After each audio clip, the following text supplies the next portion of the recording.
10 வயது தொடங்கிய பயணம் 13 வயதில் அம்மாவான ஊர்வசி. தமிழ் சினிமாவின் நடிகைகளின் வாழ்க்கை என்பது பெரும் போராட்டம்தான். முன்னணியில் இருக்கும்போது திருமணம் செய்து கொண்டால் அதற்கு பிறகு அவர்களுக்கு மார்க்கெட் போய்விடும். அதற்கு பிறகு அம்மாவாகவும் அக்காவாகவும் நடிக்க தொடங்குகிறார்கள். பலர் சினிமா விட்டு விலகி விடுகிறார்கள். எத்தனை வருடங்கள் ஆனாலும் நான் சினிமா விட்டு போக மாட்டேன் என்று உறுதியோடு இருக்கும் சில நடிகர்கள் உள்ளனர். அதில் ஒருவர் தான் நடிகை ஊர்வசி.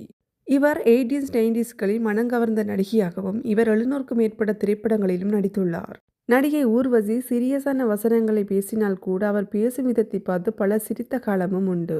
அவர் நடிப்பில் வெளியான வீட்டில விசேஷ திரைப்படத்தில் அவருடைய நடிப்பு பலரும் பாராட்டியுள்ளனர். அம்மாவாக இருந்தாலும் பலருடைய மனங்கவர்ந்த குறும்புக்கார அம்மாவாக மூக்குத்தி அம்மன் திரைப்படத்தில் ஒரு மெச்சூரிட்டி இல்லாத அம்மாவாக இருந்து பலரையும் சிரிக்க வைத்தார்.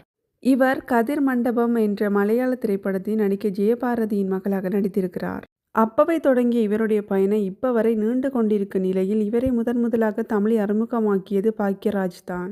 அவர் இயக்கிய முந்தானை முடிச்சு என்ற படத்திற்காக 9ஆம் வகுப்பு படிச்சுட்டு இருந்த ஊர்வசியிடம் பேசியிருக்கிறார்கள். அப்போ அவர் 3 படத்தில் ஏற்கனவே நடிச்சிட்டு இருந்ததால என்னால் நடிக்க முடியாதுன்னு சொல்லிட்டாங்களாம்.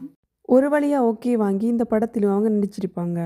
முந்தானை முடிச்சு திரைப்படத்தின் கதைப்படி ஊரில் சேட்டை செய்து கொண்டிருக்கும் குழந்தைத்தனமாக வலம் வந்து கொண்டிருக்கும் ஊர்வசி பாக்யராஜை பார்த்து அவரை எப்படியாவது கல்யாணம் பண்ணிக்கணும் என்ற பல திட்டம் போட்டு கடைசியாக போய் சத்தியம் செஞ்சு அவரை கல்யாணம் பண்ணிடுவாங்க. எனக்கு வேறு குழந்தை வேண்டாம், இந்த குழந்தையை போதும் என்று அவர் செய்த செயலை பார்த்து பாக்யராஜ் மனமுடைந்து மாறினார்.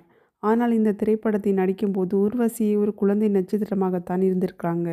ஆமாங்க, இந்த திரைப்படத்தில் நடிக்கும்போது ஊர்வசிக்கு 13 வயசு தானாம். ஒரு 13 வயசு குழந்தையை ஒரு குழந்தைக்கு அம்மாவாக இந்த படத்தில் நடிச்சிருக்காங்க என்று ஜாலியாக சிரித்தபடியே ஊர்வசி பேட்டியொன்றில் பேசியிருக்காங்க.